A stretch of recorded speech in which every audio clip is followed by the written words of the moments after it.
Ce soir, dans notre journal, nous parlons du design. Un génie du design né au Togo, Kossi Aguessi, mort à l'âge de 40 ans en 2017. L'homme à la personnalité attachante a eu le temps d'imprimer un style audacieux, unique, qui a fait sa renommée internationale. 3 ans après, une exposition exceptionnelle, hommage, a lieu sur sa terre natale, au Palais de Lomé. Et pour en parler, nous retrouvons la commissaire d'exposition Sandra Agbessi, par ailleurs spécialiste d'art contemporain et directrice de la future Bruxelles African Art Center.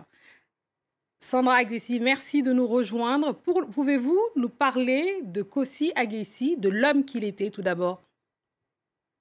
Bonsoir. Kossi est un grand designer qui s'est formé au design industriel dans la prestigieuse école St. Martin's à Londres. Et au-delà du design, c'est un véritable créateur et artiste de grand talent.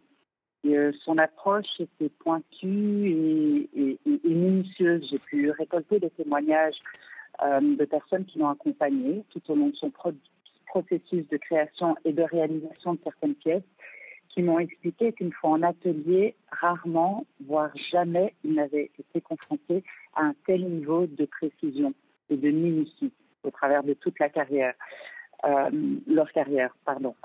C'est quelqu'un qui a véritablement marqué toutes les personnes qui ont pu croiser son schéma.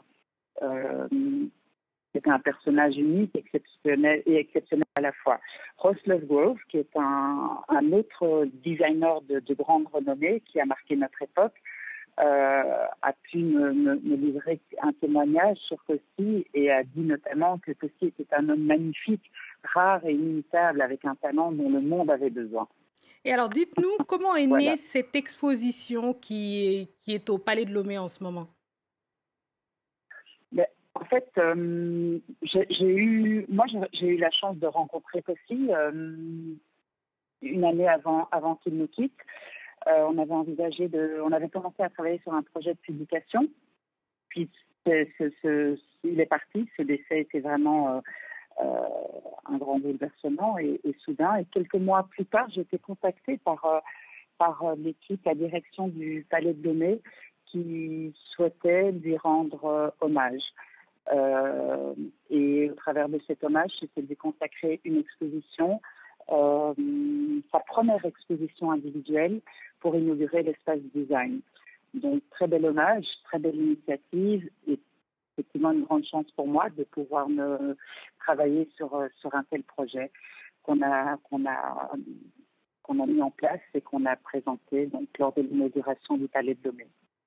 Et alors, dites-nous, pour ceux qui voudraient acquérir, je sais que c'est difficile, voire impossible, mais acquérir une œuvre de Kossi Aguessi, qu'est-ce qu'on fait ou comment on fait? Bientôt. Les choses se mettent en place. Bon, après le départ d'un artiste, tout est toujours un petit peu compliqué, mais il y a des personnes exceptionnelles qui l'ont accompagné, qui ont travaillé avec lui et qui se sont réunies ici pour justement vouloir valoriser son œuvre.